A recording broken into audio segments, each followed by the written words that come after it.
We should wait until... Good afternoon, everyone. I think in the essence of time, we'll go ahead and get started. I know some of you are still getting lunch, but we can start with some of the things that we need to do before we get started with the talk. Welcome to Pediatric Grand Rounds. I'm Dr. Gayatri Jayashankar. I'm one of the general pediatricians at ETSU. It is exciting that we're starting off a new session of the Spring Grand Round schedule, and I hope everybody got a copy of that in the email. If you haven't, please contact CME at ETSU, and they will put you on the mailing list for the spring schedule. As you may know before, what we do to get CME credit for the event is to call in to that number. It's also in the back of the room, but this is really for those in this room. I know we have some remote sites watching in, and the number won't work from a remote site. This number here is for the people watching in this room. Call 423-200-3259, and the event ID today is 8011. I also see evaluation forms at the tables. Please make sure you complete your evaluations at the end of the session, because that is what will keep our CME going. Again, welcome everyone to Pete's Grand Rounds. It is my great pleasure to welcome Dr. Shannon M.Ross-Sheehy here with us from the Department of Psychology. Dr. Sheehy did her master's from the University of Wisconsin in Madison in developmental psychology, and then went on to get her doctoral degree from the University of Iowa in developmental psychology back in 2005. After that time, she worked at the University of Iowa for many years doing postdoc research and held several posts before joining us here in August of 2013 in the Department of Psychology. She currently has a grant in the Department of Psychology in using eye movements to assess functional brain development in infants, has done a whole lot of work and research in this area in infants. Her CV reads 13 pages long, has numerous publications, presentations, and really is a wonderful expert, and I'm very excited to listen to her talk on using infant visual attention to assess cognitive development in term babies as well as in preterm infants. Dr. Sheehy. Thank you. Oops. How's sound? Is that okay? Can everybody hear me? I'm very happy to be here. Thank you for that lovely introduction. I'm happy to be here to talk about my work using visual attention to assess functional brain development and visual attention in full and preterm infants. So I have no significant financial interest to disclose. As you all know, probably more than most, infant neural development is very rapid, and infant brains are incredibly plastic the first year of life. In fact, synaptic connections in infants, a measure of cortical connectedness, outnumber adults by a factor of 2 to 1. Unfortunately, most of this rather stunning plasticity is lost by the time infants are able to speak. So if we could catch these minute anomalies in brain function early in infants, when the brain is still maximally plastic, we could potentially ameliorate the root causes of cognitive deficit before the brain's learning networks have become hardwired. So that's sort of the goal of the work that I'm going to present today. Unfortunately, as again you probably all know more than most, current neurocognitive assessment tools are less than ideal. Partly because they rely heavily on motor development to assess cognitive development. And this is particularly problematic for high-risk infant populations. These tests aren't reliable for infants younger than 9 months. The tasks are kind of difficult. They require time and sustained attention on the part of the infant. And the tasks themselves can actually be difficult. So for example, if you require failure a certain number of times in a row before you progress to the next level, this is kind of a confounding factor. And it's unpleasant. And as somebody who's worked with infants for many years, happy baby equals good data. So these are significant factors. And the tests themselves, they're kind of difficult. So if you've ever administered a Bailey's, it can be kind of difficult to administer. So if we were to conduct or construct an ideal list of everything we'd want an assessment task to be, there'd be a whole lot of things that we'd put on it. So it would be inexpensive and portable. It'd be quick and enjoyable for infants. It would be appropriate for all ages, not just 9-month-olds and up. It would be not too tied to culture or context. It wouldn't rely on language or training or conditioning. These are all sort of problems that current tasks have. It would allow for deep data collection, so we want to be able to get lots of data points from each individual infant. And importantly, it would be objective. So we want measures that are truly objective. We don't want that subjective component when we're assessing an individual infant's neural functioning or cognitive development. So we want it to be objective, and we want experimenters and technicians to be able to do these things without a whole lot of training. So my work would suggest, actually, that eye movements are an ideal candidate for this kind of a task. And the reason, one of the reasons anyway, is that the eyes really are an ideal window to the brain. So visual experience has a profound effect on the wiring of the brain, and not just in visual areas. Infants spend the vast majority of their day looking from one completely novel object, person, event to another. And the effect of this constant stream of new information is profound. So it has a profound effect on early learning. I'm sorry, my mic is acting a little funky. It has a profound effect on early learning. So a typical 3-month-old infant makes about 1.7 saccades, or eye movements, a second. So that's actually 100,000 eye movements a day. And it's about the same as an adult. So by the time they're 3 months, they're actually able to work that machine very, very well. So each one of these saccades, every single time they move their eyes, they send this cascade of neural activation along really important visual cortical areas that feed attention, memory, and learning mechanisms. And visual attention is the gatekeeper of this learning mechanism. So early deficits in visual attention are critical. So let's take, for example, okay, so if we have that visual input mechanism that works really well in typically developing infants. Infants are moving their eyes a lot, they tend to look at novel things, and they do it pretty much the whole time they're awake. If we alter that learning mechanism even just slightly, so if we have an infant who was impoverished or malnourished, or perhaps reared in an impoverished environment, or maybe some sort of disease or prematurity, a drop in saccade rate from 1.7 to 1.3 may not sound like that big of a deal. But this tiny little change, this little difference in this learning mechanism, compounded day after day and week after week, can have a really profound effect on experience-dependent brain development. So this particular infant who dropped their saccade rate this little bit, by the time they're 6 months old, will have looked at an incredible 25, almost 2,500,000 fewer objects, events, and people. So that's a full 42 days behind their typically developing peers. So one little mechanism, one little perturbation can really add up over 3 months to a really big issue. So clearly we need to correct course really early. So early attentional deficits are critical.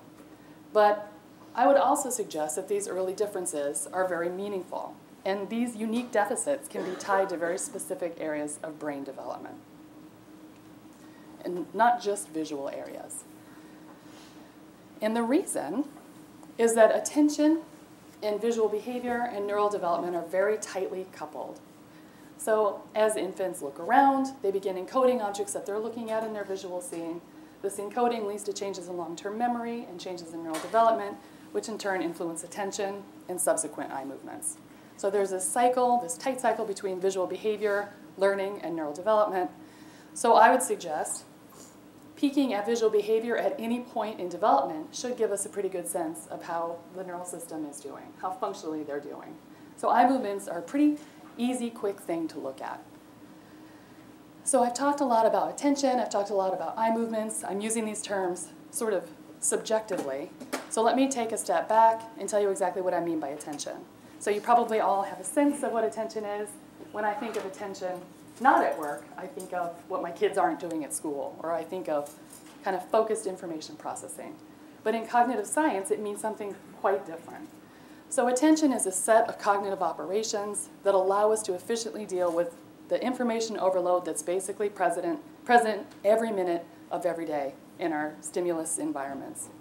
So at any given moment, in vision, for example, there's far more visually than we can ever hope to deal with, to pay attention to learn about. And visual attention sort of offers this mechanism to assign priorities to different things. So we have this subjective sense that we're actually seeing the whole visual world, but in reality, we're seeing a very, very constrained small subset of it.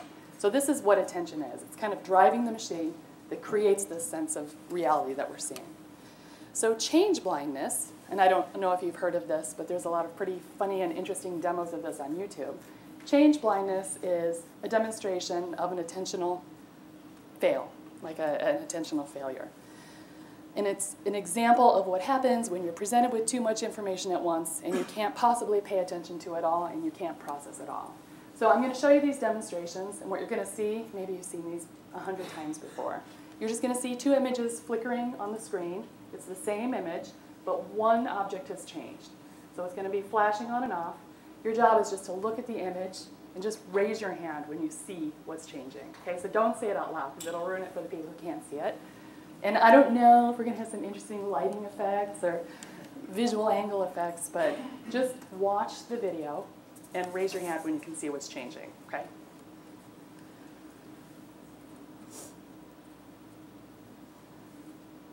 Okay, some people are seeing it.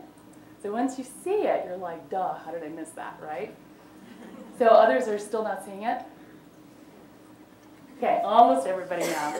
So it's the light post in the middle that's between the two sides. So in one scene it's there, in one scene it's not.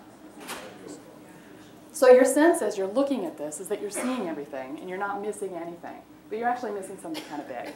So here is another example of that, and I made these demos many, many years ago, so my kids are much older now. Raise your hand when you see it. So for some people this is really dramatic, for others they cannot see it at all. I've had to point this one out more than So, okay, so this actually has a little bit to do with working memory as well. Okay, so I will point out that it is the shirt, the color of the shirt. That's a big change. I mean, that's a pretty big attentional failing.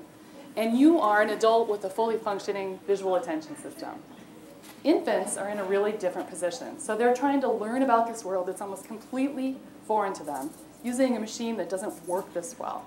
So there's a whole bunch of things working together with this kind of a demo. We feel like we do it very well. Infants are really just learning how to do it. So it's not just that attention helps us create our sense of what's happening in the world around us right now. There's also this competitive process. It's not a unitary thing that flips on and off perception. It's this whole series of events that work together, and it's a competitive process. So this is an example of a really attention-demanding task we all do every day, and it helps people really understand what I'm talking about. So driving is very attention-demanding. You may not remember that because it's probably very automatic for most of you now. But if you think back to when you were learning to drive, I bet you can remember having trouble keeping the wheel straight or having trouble remembering which foot, which pedal, or which gear if you were learning on a standard. I explicitly remember having trouble if the music was on. I just found that so overwhelmingly distracting, I would have to turn the music off. Now I open my eyes and my car is at work and I have no memory of how I did that. But attentionally, I'm still all there. I'm just not encoding everything I'm seeing. So what happens when we're driving? It's actually this cascade of events that are occurring so fluidly and so efficiently, we don't even know that they're happening. Until something goes wrong with the process, we're not even aware of it at all. So you're driving down the road, and in this situation, most likely your attention is pretty focused on what's happening in front of you. So this, especially if you're in tight traffic, you want to focus your attention on what's happening right in front of you because you want your eyes in the most important location of the visual field. If the brake lights were to suddenly flick on, you'd want to be able to hit the brake and stop as quickly as possible. If you're looking somewhere else, or if you're not paying attention, you could crash. So the stakes are pretty high. You want your attention really focused in front. But you don't want to be so focused that you're insensitive to other things. So you don't want to be so focused on that motorcycle in front of you that you don't notice if a child were to run out from the side of the street or a ball were to roll out in front of the car. That is a separate attentional mechanism. There's sort of an interrupt thing that happens when unexpected events happen in the peripheral vision that causes this automatic shift of attention and a subsequent eye movement. So like I said, we do that maybe millions of times a day, constantly. We're not aware of this competition. You want to be focused on what's happening in front of you, but you want to be sensitive here. So you have to have a good control of this mechanism. And kids who are struggling, really sensitive to peripheral events may have trouble focusing. They're related. They're separate but related. So infants, that interplay between what they're currently paying attention to and what kind of calls for an interrupt signal is developing. And these systems develop at different rates, and it causes changes in the visual behavior. So you may wonder how I could possibly measure attention in babies. And fortunately, it's actually pretty easy. So for adults, we can ask them to do all kinds of really complicated things. We have a postdoctoral attention researcher here who works with adults and can attest to that. But we can't do much with babies. We can't instruct them. We can't tell them to look at a fixation cross. We can't even strap their little awake heads into a magnet and do an MRI. We're pretty limited with what we can do. But what we can do is measure what they're looking at. Fortunately, what infants are looking at is a really good index of what they had just paid attention to. And this is true with adults too. So in typical visual viewing, your visual sequences happen like this. You're focusing on something, attention shifts, your eyes follow, attention shifts, your eyes follow. So there's this volley, this interplay between attention and eyes. It's usually pretty tightly coupled. And that's true for babies as well. So we can use eye movements as a proxy for where attention had been. So it's actually pretty convenient. And it's pretty easy. So this is a typical 5-month-old. And they have like these beautiful eye movements. They have giant eyes, they have big shiny corneas, which are actually really great for eye tracking, and they have huge pupils. And if they're interested in what you're showing them, they'll sit pretty still. So it's not hard at all. It takes a little bit of training. I don't want to say it's nothing. But it's pretty easy to look at infant eyes like that and very reliably say when they've moved from one location to another. It's really doable. So that basically is kind of what I'm going to talk about today. This whole talk boils down to measuring what infants do when they move their eye, under what conditions they move their eyes from here to here, and how quickly it changes. So I developed a task that will help me do this. It's the infant orienting with attention, or the aptly named Iowa task. Yes, I'm actually from Iowa.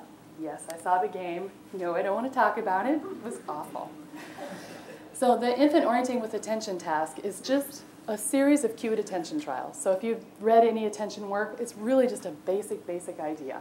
I have a set of different visual attention conditions that set up these different competitions. So just like the driving, competition between what's happening in front and what's happening in the periphery, we set up a whole bunch of different conditions that kind of mimic that. So we want to see how quick infants are to shift their attention, what influences that, and how does that develop. So that's really key. That's everything. So I'm going to talk a little bit about the task and the specifics of the task. And just please jump in and ask me questions, because I'm covering it pretty simply and quickly because I don't think it matters that much. But stop me if I'm covering something too quickly. Okay, so one of the great things about the Iowa task is we can break performance across all these different conditions and look to see when performance changes. And each one of these different conditions is really kind of targeting a different area of development. So we can look at these different subscales and get a sense of the whole picture of infant development. So this task is suitable for use with all ages and abilities. I've tested it with infants and with elderly people, with children. I've tested it with preterms, and preterms as young as corrected ages of 2 months. 1 month, actually. I don't know how great that data was, but you can get reliable eye movements from healthy, corrected age 1-month-old infants. And soon to be doing it with rhesus monkeys. So lots of different data to look at. And it pretty much works the same for all ages. And that's one great thing, to be able to compare performance in one task developmentally across a whole range of development. That's pretty unique. And it allows for deep data collection. So it just so happens that babies love looking at these trials. They'll look at them a pretty long time, and I can easily get 60, 70, 80, sometimes more trials per infant. So that boosts my confidence about what I'm actually measuring. So here's an example of one of the trials. And it's pretty much the same setup for all the trials. I'm not sure how well you can see any of this, so I'll walk you through it. So the first thing infants see is this. That's our fixation cross. It's a smiley face that moves and dances, and there's actually music that plays. Something that's really interesting, gets the babies looking at the center of the screen. Once the infant is looking at the center of the display, the experimenter presses a button to start the trial, and the next 3 things happen very rapidly. So first, the infant is presented with a spatial cue paired with an auditory cue. So it's just a little black dot with a beep. Happens very, very quickly. It's only 100 milliseconds. And the location of that dot is what we vary. So 100 millisecond spatial and auditory cue, followed by a 100 millisecond delay here. And finally, the presentation of a target. So the targets are all just everyday objects, colorful, varied, the kinds of things that babies like to look at. So from the moment we start the trial until the presentation of the target is about 200 milliseconds. And it's much faster than an infant can actually move their eyes. So we can get all of these things presented before the infant is actually able to program and move their eyes. Okay? And that's important. So in this particular condition, this would be a valid cue condition. We present the target, or the spatial cue, in the same location of the target. So in this situation, if infants have that interrupt signal the way adults do, if they could see that rolling ball when they were focusing on the motorcycle in front of them, then the presentation of this tiny little black cue, even for just 100 milliseconds, should be enough to elicit an automatic shift of attention. So their attention should automatically shift to that spatial location, and they should be in the process of programming up an eye movement by the time the target appears. So all they have left to do in this stream of events is actually execute that eye movement. So they should be really quick for conditions like this, compared to conditions where there's no cue at all. Does that make sense? So if they have that spatial attention, if they're sensitive to those spatial attention cues, it should automatically cause a shift of attention to that location, and it should speed up those eye movements to that location. Very straightforward. This is a facilitation effect, and that is a valid trial. So that's one of 5 different conditions we have. I apologize, I'm getting over the sickness as well. Another example of one of our basic trials is to present this cue on the other side of the display. So if instead of presenting it on the left, where the target appears, we present it on the right-hand side, and then the target appears on the left, we should expect the eye movement to be slower, but only if they have that spatial attention. So we present the cue over here, attention is automatically shifted over there. We present the target over here before they can move their eyes, but now they have 3 things they have to do. They have to stop programming this eye movement, execute another shift of attention, program and move their eyes. So they should be really slow for those invalid cue conditions. But again, only if they can see that little black pre-cue, and only if they're sensitive to those interrupt signals, I guess I'm calling them. So if they can't see the cues, or if they don't have sufficiently developed spatial attention, their looking should be equal across those 2 conditions. Those are the 2 main spatial cueing conditions. The third one is when we present 2 black cues at the same time. So this causes visual competition, and this sort of touching a whole different brain area. So adults, if you're driving down the road and 2 balls roll out in front of the street in front of you, what happens is a kind of freezing effect. So there's this visual competition. There's no easy winner. There's no easy perceptual kind of bottom-up winner. So what happens is a slowed eye movement while it waits for more information, okay? So typically, an adult would be slow to move their eyes when you present 2 cues followed by 1 target. But it requires really good cross-callosal talk. I mean, there has to be sufficient sort of bilateral neural development. So that's getting at something a little different. Okay, those are the 3 main tasks. We have 2 other baseline tasks. I'm probably making it sound more complicated than it is, but this is what it looks like actually in the wild. And the data I'm going to present today is not eye tracking data, but I took this from our eye tracker. So the red dot is the actual point of gaze of a 5-month-old infant who is in this task. And you can see how quickly the trials proceed. They look to the center, the experimenter starts a trial, you see a cue and then a target, and then the infant moves their eyes. So you can sort of see the different cue conditions. Actually, the frame grabber I used had a really low frame rate, so you might not see all the spatial cues. But you can at least see some of them. So that was a valid cue. That was another valid cue. That was an example of an invalid cue. We didn't see any cue there. That's one of the baseline conditions, and so on. So if we watch long enough, we'd see a double cue condition where 2 black dots appeared. So each one of these different trial types elicits a different system.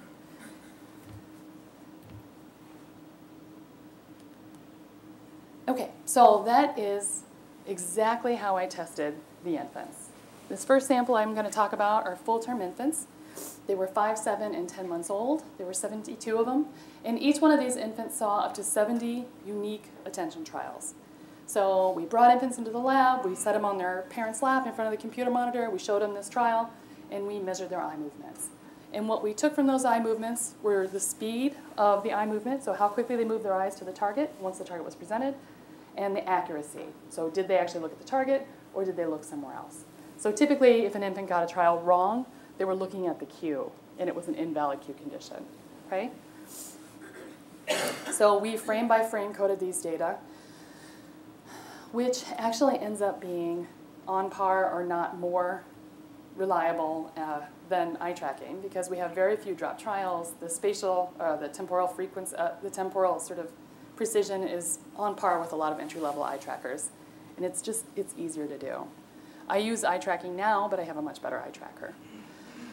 And with these speed and accuracy measures, we calculated spatial attention scores. So we're interested in sort of mean overall differences in age. We want to know what develops spatially with attention. We want to know what develops with their eye movements.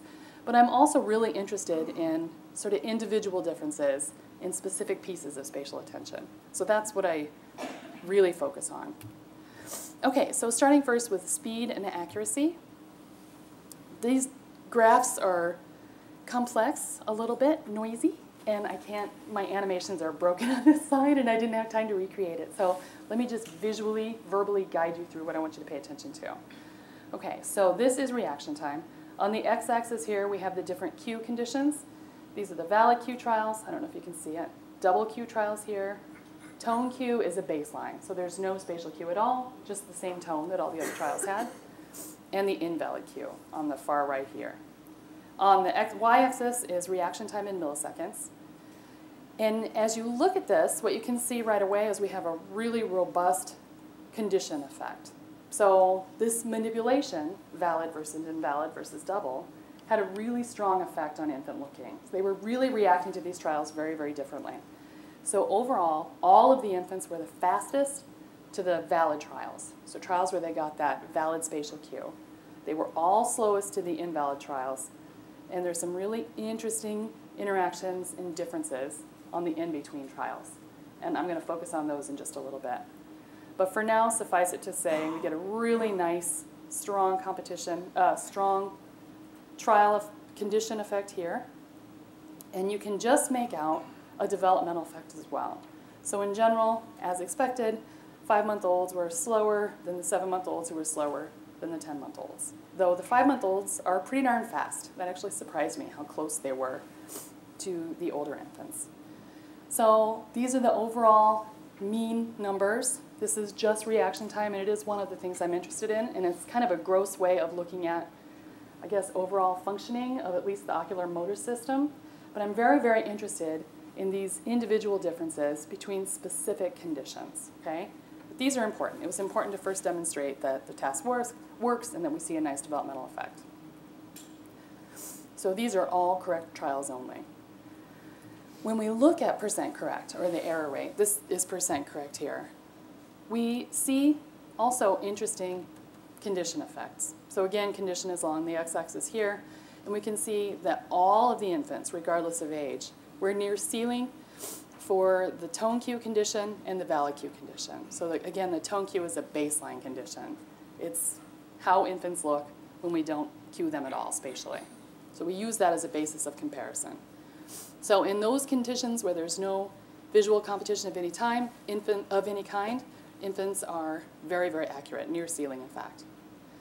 When we look at the double cue condition, we see about a 15% or more performance hit. So they're getting quite a few of those wrong.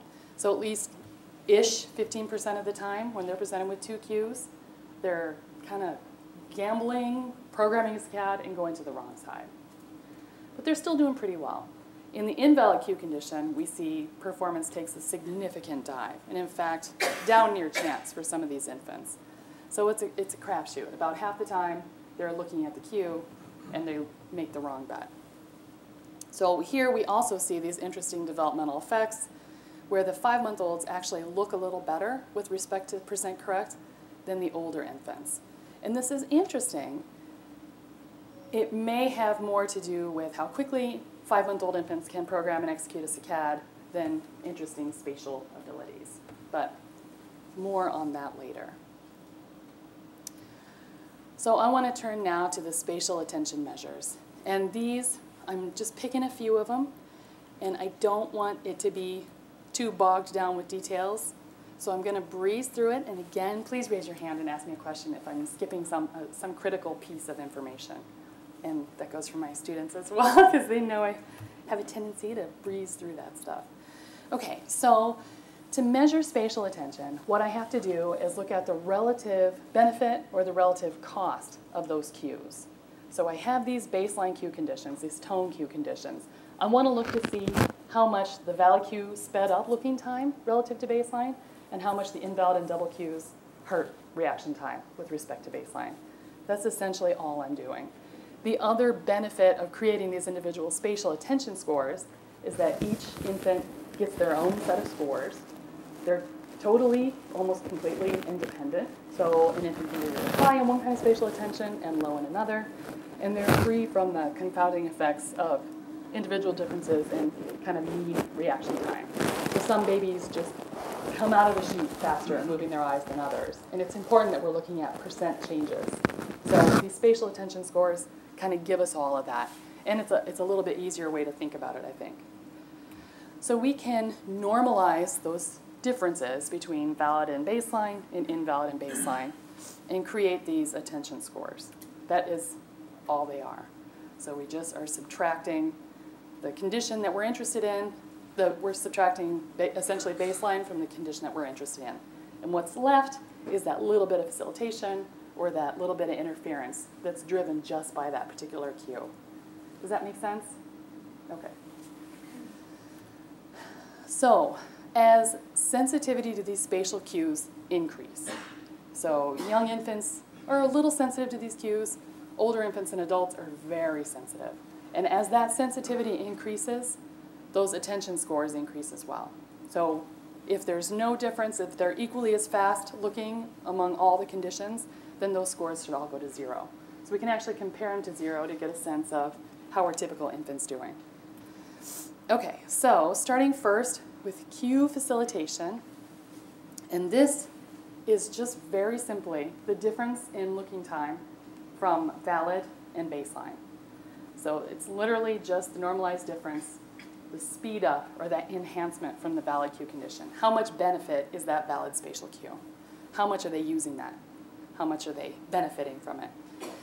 And what you can see is a robust facilitation even at our youngest ages. Even the 5-month-old infants are showing significant facilitation when we present a valid spatial pre-cue. When we look at cue interference, the same measure with the invalid cue, we see a slightly different picture. So we're kind of getting at different abilities. So some infants are showing a big cost of having a tricky invalid cue. Other infants aren't showing as big of a cost.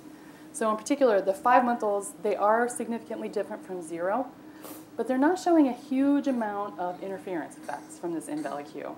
7-month-olds show a little bit more, and the 10-month-olds are back down again. So we get this kind of interesting curvilinear trend. And when we look at the cue competition scores, this is a measure of the slowdown when we present 2 cues at once. That's that extra complex visual competition condition. Here, this is what really pulls them apart. And this is true in this sample, this is true in several other samples that I have, and it's true in the preemie sample that I'm going to talk about as well. There's something about that double cue condition that really pulls apart individual differences in infants. So infants may look pretty typical with respect to cue facilitation, and they may be okay with the interference score, but when we look at their cue competition score, they just fall apart. There's something about being presented things multiply that really throw them off. So what we see here with this, these are typically developing infants, is the 5-month-olds are very low, but we see a massive boost for the older infants. So whereas the young infants don't show a huge response to being presented things multiple items at once, the older infants are very sensitive to that. And what happens is it slows their eye movements down. And that is a mature response. We do want eyes, we want to be able to perceive both things simultaneously. That's the first thing that has to happen. and when we want to be able to withhold an eye movement until we have some top-down information. So interesting developmental effects. And when we look at the babies individually, these are where the effects really pop out. I don't have much of that to talk about today, but I'm going to start talking a little bit about it. Okay, developmentally, what we found in general is all groups of infants showed significant spatial attention, even the youngest infants. They showed robust facilitation for the valid cues, interference for the invalid cues. All infants showed significant multi-item inhibition, so when we presented them that double cue condition, they all did show some sensitivity to it, but the 5-month-olds showed significantly less than the older infants. So this is definitely something that is increasing, something that substantially improves between 5 and 7 months. It's a pretty tight window. We also see marked increases in variability. I didn't really touch on that, but if you were looking at those error bars, you probably noticed. We see marked increases in variability, cueing, and competition effects at 7 months. So the 7-month-olds are kind of interesting, and I do a lot of working memory assessment as well, and they're interesting in working memory as well. So there's neurally interesting things going on around 6 and 7 months that lead to these interesting points of change. Okay. So the question is, can we use this task to assess atypical development? So we know it's sensitive to individual differences. We know it's sensitive to developmental changes. Can we use this as an index for development in atypical populations? So thinking back now about saccade rates and differences in early learning, a typical full-term infant has a pretty typical visual environment. So it may be different caregivers, it may be different numbers of caregivers or different environments, but they may be breastfeeding or bottle feeding. But this scenario, baby in arms, visual attention with parent, is pretty typical, and they get a lot of that. And on the right-hand side, we have a preterm infant that's actually a big, pretty healthy preterm infant. But even in this sort of best-case scenario, you can see the visual environment's very, very different. So right out of the chute, I mean, this baby's also probably quite a bit younger gestationally than this other infant. So they have these maturational differences, but they're also kind of thrust into this different visual environment. And as we know, differences in saccade rate, differences in environment have a huge effect on what follows, the visual learning and cognitive development downstream. So I really wanted to look at preterm infants, particularly with this functional attentional stuff. So this is work that I conducted in collaboration with the University of Iowa Children's Hospital. And I worked in their high-risk follow-up clinic. And I think you all have something pretty similar to that here. And so what the follow-up clinic was is if infants were admitted to this program, they were followed every 3 months for the first 2 years of their life. And University of Iowa Hospital is a big tertiary care hospital. People from about 3 states would come. So it was a large cohort. So it was a big group. It was really variable. And we pretty much just tested everybody who came in the door. So qualifying events some of the events included a stay at the NICU.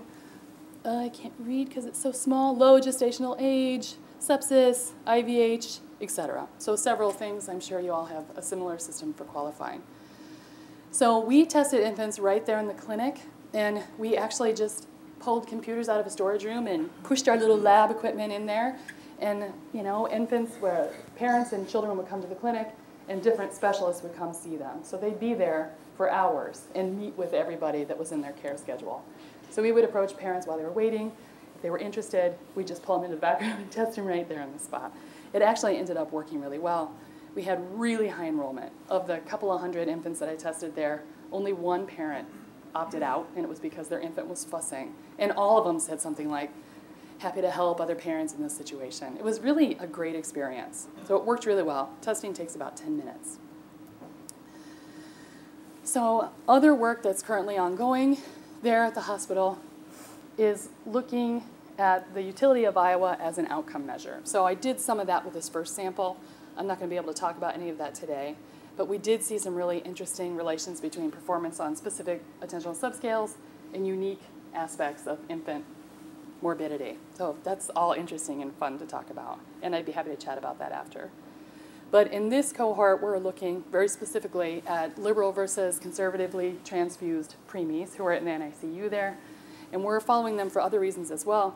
but we're using the Iowa test to assess changes in functional brain development. So we're also getting MRIs, so we're going to be able to start looking at least sort of gross structural and maybe DTI measures that map onto Iowa performance. So that is ongoing. So this first sample, we tested 48 healthy preterm infants, or the sample that I'm going to talk about. And they were in the age range of 5 or 10 months corrected. So we used their corrected ages, though that also is an interesting debatable point, and I've looked at the data both ways, and I'd be happy to chat about that more later if anybody is interested. In general, this was a pretty healthy sample. So, we can't hear you anymore. I just want to check your mic. How's that? Can you hear me now? Mic is not working. I think it just shut off. I don't think it's out of batteries, but saying they just have to speak. Should I grab this one? No, that's for the recording. I think that's just the battery died. Okay. Do you want me to look for some more batteries? I can try to talk loud. I'm happy to talk loud. If you guys are okay with that. I can talk loud. I usually teach very large lecture courses. Okay, so this actually, can you hear me when I talk like this? Maybe it's more interesting anyway. I have to kind of yell. It's more attention grabbing. Okay, so this was a pretty healthy sample. Mean time on the vent, there was a huge range here, 5 to 97 days. Mean birth weight, again, massive variability there, but around 2,000 grams. They all, 4 of them had ROPs of stage 1 or 2, and that's because I excluded any infants who had 3 or greater. And 3 of them had IVHs of stage 1. Again, I excluded stage 2 and higher. So pretty healthy sample. Okay, just for comparison, I'm tossing in a sample of full-term infants. There are 48 of them. Again, they're 5 and 10-month-olds. No significant birth complications, no pre- or postnatal medical conditions. Okay, so healthy sample, greater than 37 weeks. Okay, so instead of going through their scores bit by bit or Q by Q or trial by trial, I'm going to just give you the gross overall scores. So I hopefully can save a little more time for discussion at the end. So I'm going to look at gross mean measures of speed and accuracy this time. Okay, so starting first with reaction time.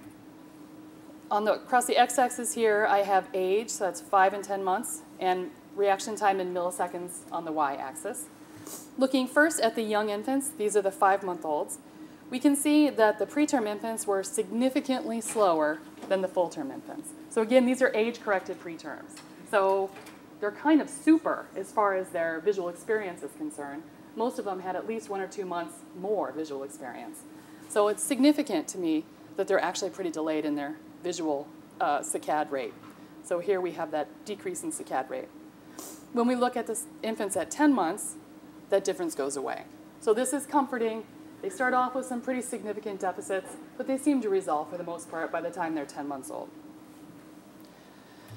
When we look at error rate, we see kind of an interesting null effect. So the preemies actually look pretty good with respect to error rate. They look pretty much like full-term infants. So they don't make significantly more errors, but maybe more importantly, they don't make significantly fewer errors. So they are seeing the cue. They are looking inappropriately to the cue during the double and no cue condition. We know that they're visually able to see everything. So they actually look pretty good. Surprisingly, they look really good. So what about spatial attention? This is where kind of all the meaty stuff is that I'm particularly interested in, that I think is most telling. When we look at cue sensitivity, and it's just a combination of the facilitation and the interference all together. It's just an easier way to think about it. When we look at cue sensitivity, a measure of how sensitive they are to those spatial pre-cues, 5-month-olds look all right. So they don't show a huge amount of this cue sensitivity, but neither do typically developing infants. But when we look at the 10-month-old infants, whoops, sorry about that, we see a significant difference, a pretty big significant difference. So now the preemies, by the time they're 10 months old, they're okay with respect to error rate, they're okay with respect to reaction time, but we're showing this very specific spatial attention deficit. And it's pretty advanced by the time they're 10 months old. When we look at cue competition, the measure of what happens when we present 2 things at once, looking first at 5 months, again, they're pretty low, just like typically developing infants. But when we look at 10-month-olds, we're now seeing this really big deficit. So the preterm infants are actually showing huge delay with respect to this multi-item competition. And that's actually a really important piece of visual attention because we're confronted with these things every minute of every day. So being able to deal with multiple inputs happening simultaneously means being able to like handle it, solve it, and look quickly around a room or look quickly around while you're driving. Preemies are looking like not very good at that. So what it means is they're not detecting multiple items being presented simultaneously. They don't seem to be showing sensitivity when we present them two things at once. They're either treating it like a valid cue and getting it right, or they're treating it like an invalid cue and getting it wrong. They seem to be almost simultagnosic. They're only able to attend to one thing at a time. So that is very interesting to me. And like I said, this is one of the measures that really seems to pull kids out individually. So key findings here, like full-term infants, preterm infants improve steadily over the first 12 months. So we're seeing developmental improvement, an appropriate level of developmental improvement, particularly with respect to reaction time and accuracy. However, the preterm infants have markedly lower cue sensitivity and cue competition scores relative to full-term infants. So one caveat.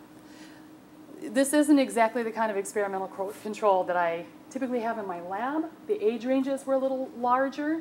And one interesting effect that I would really like to replicate, I would like to rule out as an alternative explanation, is that the older infants who came into the clinic, at least in my sample, tended to be the sicker ones. So they tended to be parents who didn't drop off the radar, who were still concerned, who still wanted a lot of follow-up. So it wasn't a huge effect in that first year, but I actually have data from several 1 to 2-year-olds, and that was a massive. I couldn't even look at that data. It was totally confounded. But very interesting and suggestive. Okay, so that brings me to my current project. I'm actually just going to talk about it because ETSU Peds is involved with this. Dr. Karen Skitsina, I think I'm always pronouncing it wrong, but that was all right. So I have a hard last name too, so I'm very sensitive to it. But actually, you pronounced it just right, Ross-Sheehy. ETSU Peds is actually helping with this current recruitment project. So this grant has been recently funded by the Bill and Melinda Gates Foundation. And the call for the application was to explore new ways to measure fetal and infant brain development. So phase 1 of this project, which is happening now, and we desperately need babies for this phase, is to collect longitudinal data from infants at 5, 8, and 11 months of age.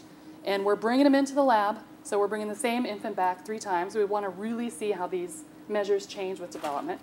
And we're getting a whole array of assessments. So we're doing the Iowa task. I have a really fancy, nice eye tracker now, so we'll see if that helps or hurts. We'll see how that goes. We're doing Iowa attention measures. We're doing visual working memory measures. And I'm doing measures of visual scanning. So I'm just going to go ahead and look at actual scan rate and see how that maps onto everything.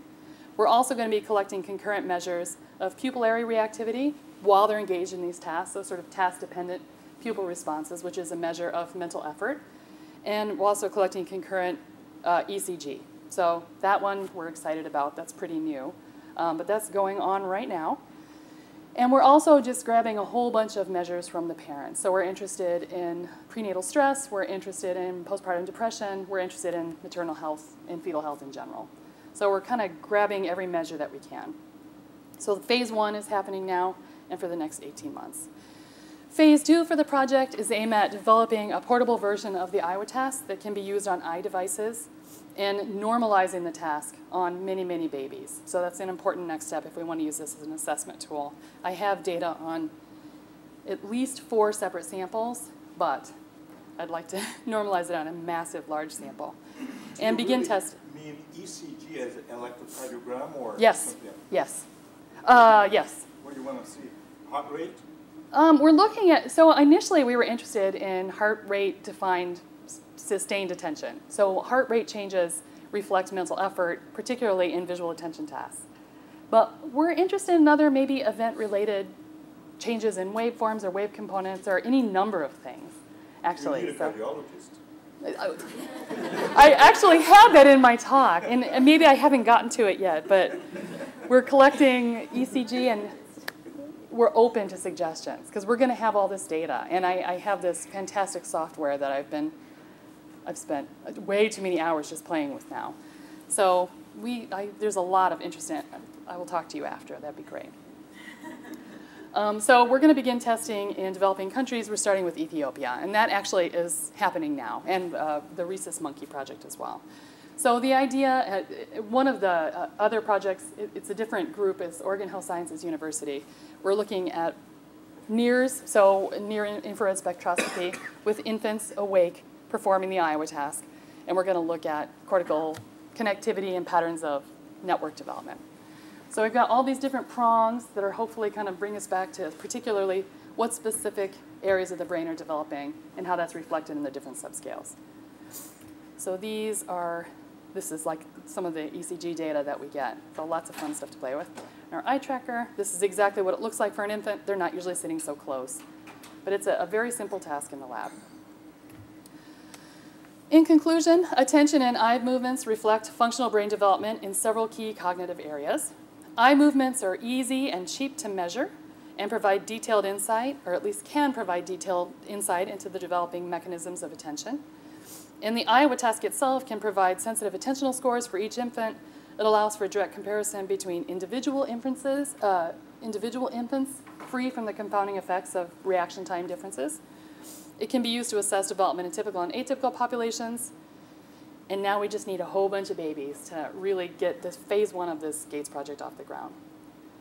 And I also do want to thank the RDC committee. This was also funded by an RDC grant that we wouldn't have been able to get as far as we are in data collection now without that. That's it. Thank you. Done.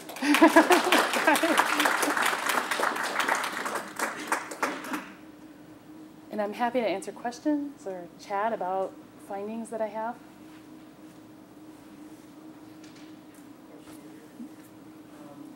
Unfortunately, Northeast Tennessee has the highest incidence of drug-exposed infants in almost the whole country. Is there, I think it would be fascinating to do these kinds of studies in that population group, and all kinds of altered state awareness, et cetera. So. What's your name? You may be one of the people I have been wanting to reach out to talk about that. But yes, in person. Yes, I'm very interested in that. And I have every reason to believe that we could see, so one of the key things that you can get from this, I sound like I'm sort of tooting my own horn here, but one of the great things about this task is we can get measures very, very early. So we can start looking at these babies at 3, 4, 6 months and look to see what's changing. So if we have any reason to believe that there are changes in sort of baseline arousal rates definitely affect performance in this task, but any kind of visual attentional effects at all, it'd be interesting to see, and we could see that pretty early. Yeah? For example, right now we have, I think, 12 or 13 drug-exposed infants in our ICU, so we have the numbers. Right now, today. Wow. Is there a mechanism, Dr. DeVoe, right now to follow up the NAS babies? There's not an NAS development, or is there plans for that?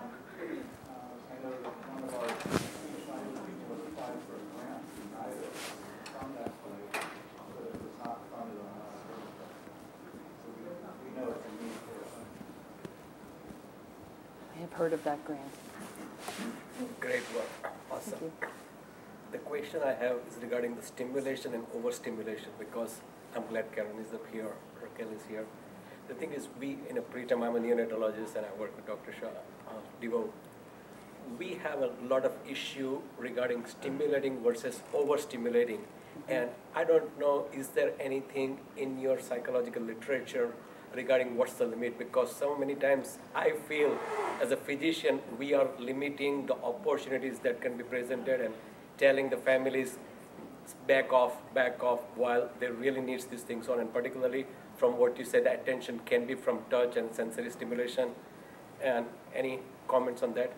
Well, not in my direct line of work, but there has been a huge amount of work looking at sensory stimulation with preterm infants and optimal levels. And I'm not overly familiar with that, but they're definitely, obviously, in utero, they're getting all kinds of tactile sensory input. The visual thing is what's hard to control in NICU, and that's what they're sort of overexposed to very early on. Because that's what I don't get it, because I thought that's more that you are, it's get better for your neural development, even the touch and these things, and I cannot perceive why it could be overstimulating and fatiguing. Okay, here, I can speak a little bit to that.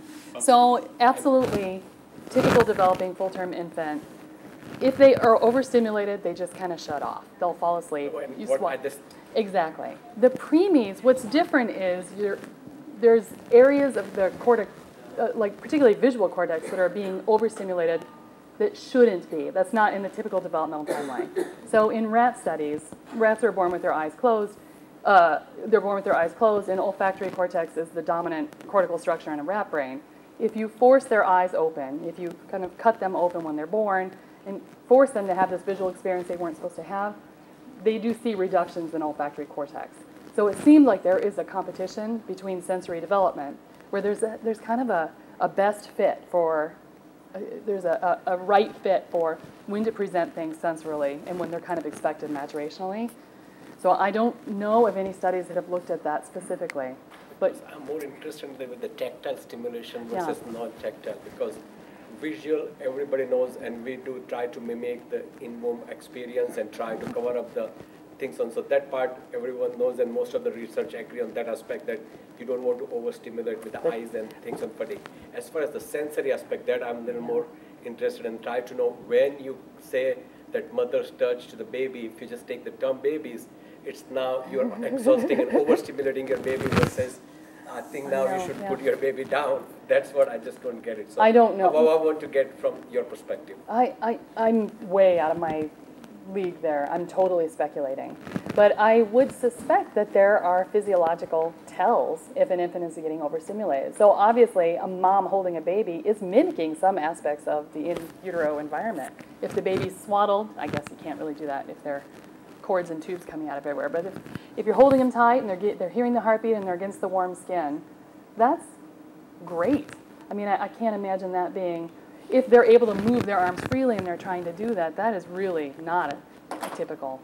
So I don't know, like if you just you have them hooked up to heart rate monitoring, is there any, I wonder if you could use that as an index of overstimulation. But I know that would be so many times. Yeah, I don't know. It's a. I think a lot of times when that happens, it's responding to those physiological changes, and they're showing some more autonomic instability and maybe not tolerating all of the levels of stimulation that are going around visual, auditory, tactile, and all of those things. I think that's where some of that your baby's overwhelmed or overstimulated is. So that is interesting, that integration of information from different sensory channels. So that is one thing that in my preemie sample came out pretty strongly. So I didn't go into the specifics of all the different trial types, but I have two different baseline conditions. One of them is the tone that's present in all the other conditions, because I want to see, I want them to be alert, I want them to be prepared for when the trial happens. So I hold that constant. But I want to see the effect of that tone, so I have one condition where there's no tone at all. So for typically developing infants, the tone always helps. They're always faster. They always use it as a timing cue. They immediately learn the connection between the presence of the tone, the spatial cue, and a target. But for my preemie sample, the tone completely disrupts their performance. So in the conditions where there's a tone presented, they're behaving in a really disorganized way. So this is one of those interesting things that I see that is really strong in some babies and not really present in others that I think might be meaningful, but I've never had enough data to be able to pull that out. Oh, that's interesting. No, that's interesting. I assumed it was disruptive, but maybe it is a habituation effect. Or maybe their arousal is already so high, so low. One of the other things that I saw very clearly in the sample was really strong lateralization effects. So I can look at left-right visual field reaction time and sensitivity. And there would be, maybe 5% of the preemies that would show a really strong, almost looked blind on one side. No ROP, no evidence of visual issues at all. But attentionally, they don't show any evidence of sensitivity on one visual field. They were careful at that hospital. It's a big children's hospital about turning beds and talking to parents and shifting cords from one side to the other. But, that's one of the effects that I can see really clearly. Any other questions before we disband? Thank you so much. Thank you for having me.